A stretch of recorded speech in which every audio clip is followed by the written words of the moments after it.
yang mengeluh capek itu orang tua almarhum.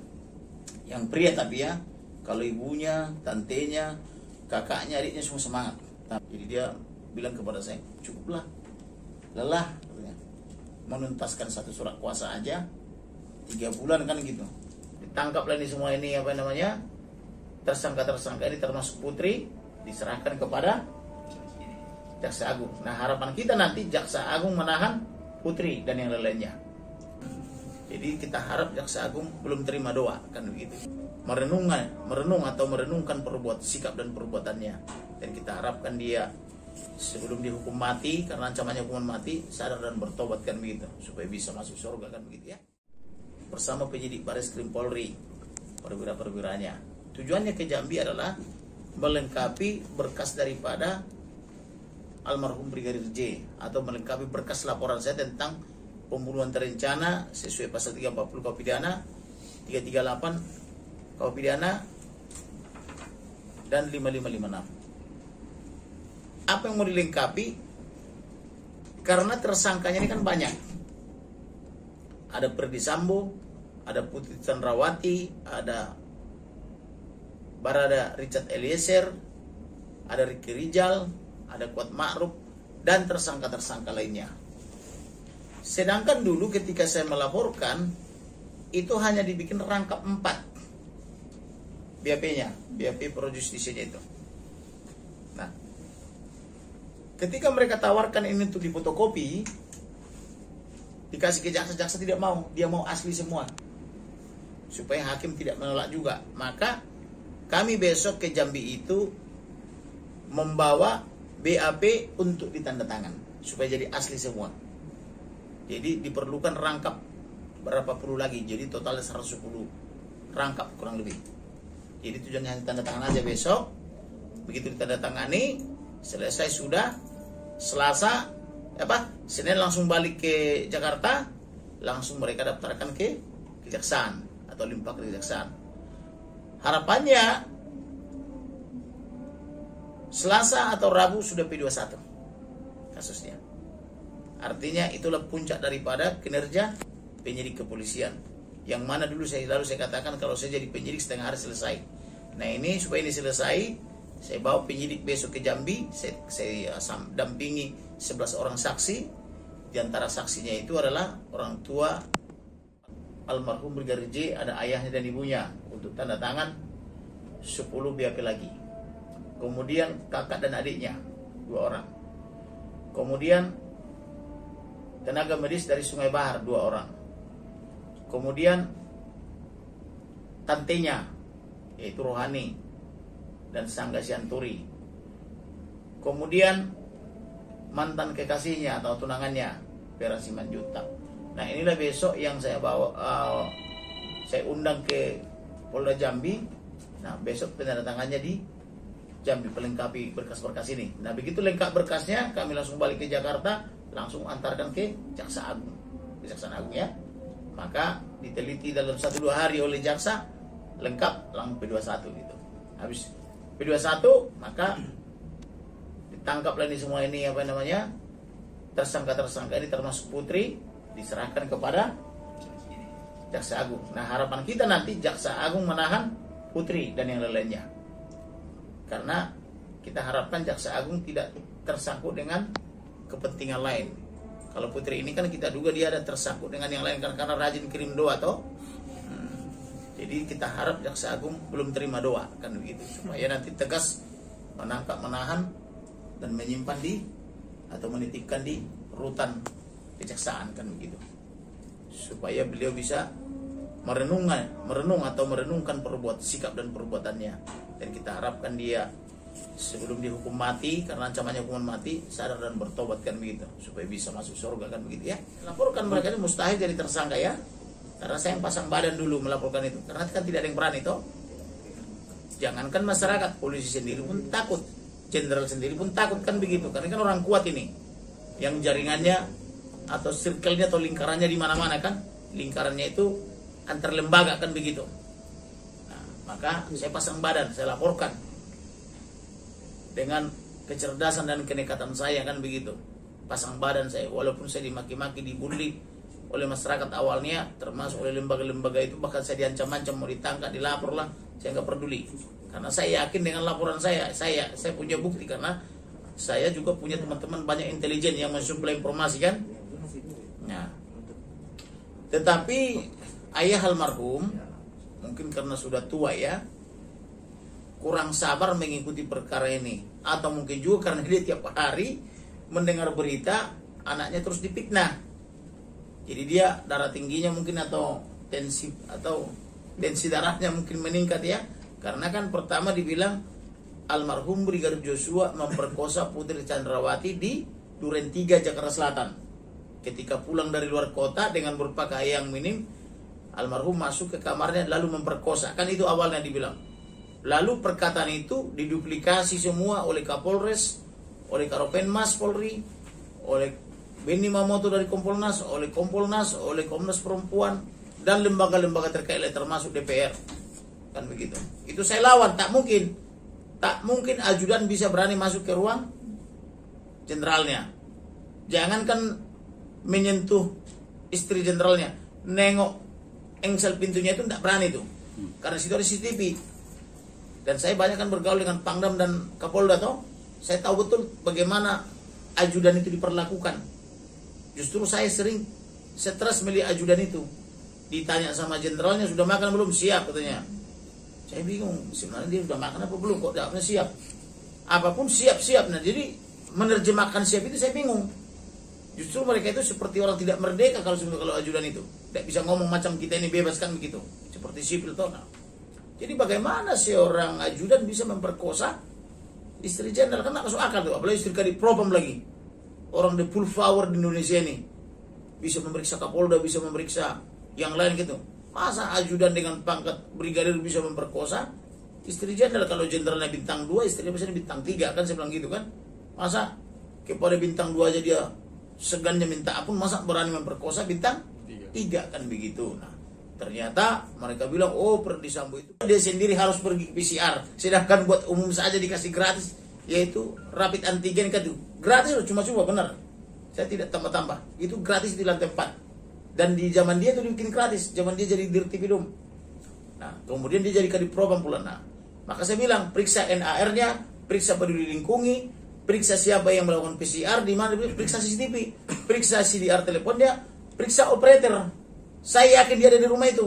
Tidak mungkin almarhum Joshua bisa memperkosa di samping jenderalnya, dan periksa CCTV. Nah, gara-gara saya bilang begitu, CCTV disambar petir katanya. Loh, kok nggak hujan, kok ada petir? Nah, periksa petir, saya bilang gitu.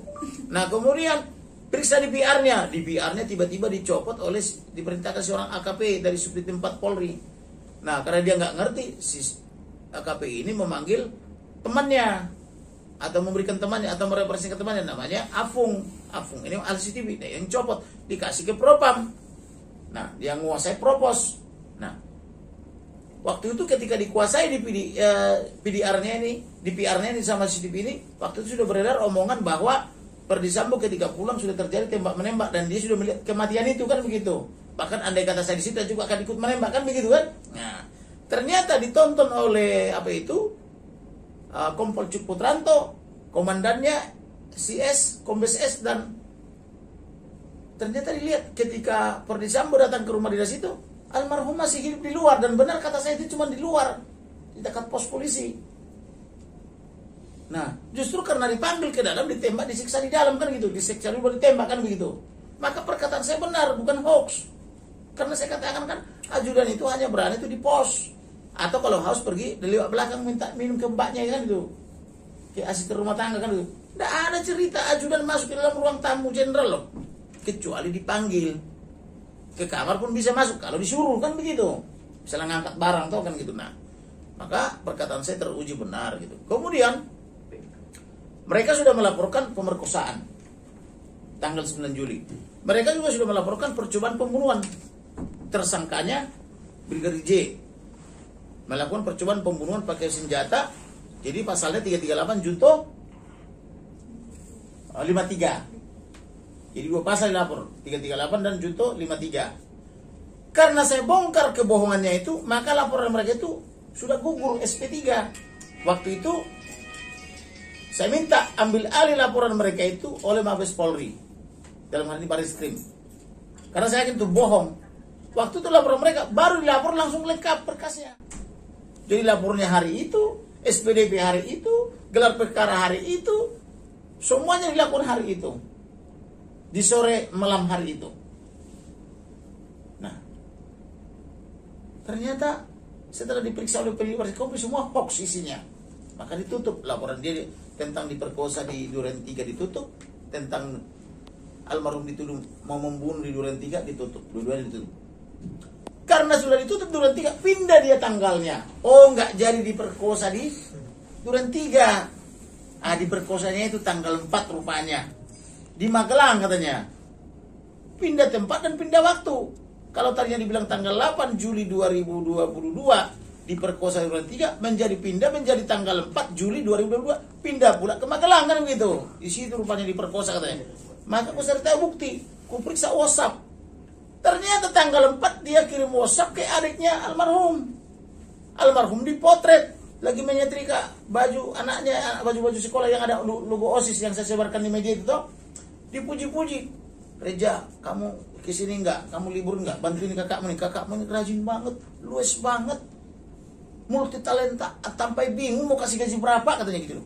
Ada enggak wanita habis diperkosa puji-puji prianya? Multi talenta, luwes banget, bingung kasih berapa? Kok diperkosa mau gaji pemerkosa kan gitu? Masuk akal enggak? Karena saya kasih tahu begitu, ganti lagi tanggalnya. Enggak jadi deh di Duren 3, enggak jadi tanggal 4, tanggal 7 deh katanya. Masa diperkosa ditawar-tawar?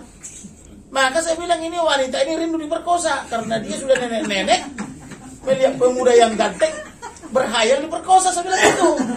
Jadi dia punya obsesi kepengen diperkosa, tapi nggak kesampaian. Mirip cerita Alkitab Yusuf dan Potifar kan begitu, istri Potifar. Masa pemerkosaan pindah-pindah, pindah tanggal, pindah hari, pindah tempat kan gitu. Nah saya bongkar lagi tanggal 7 itu. Tanggal 7 itu Kuat Ma'ruf pegang pisau, pembantu nangis-nangis atau ART bernama Susi. Ini artinya apa? Kan gitu. Kemudian setelah Kuat Ma'ruf tidak pegang pisau lagi, Putri panggil satu persatu ajudan, curhat sampai 1/4 jam dengan almarhum. Di kamar tidurnya pula.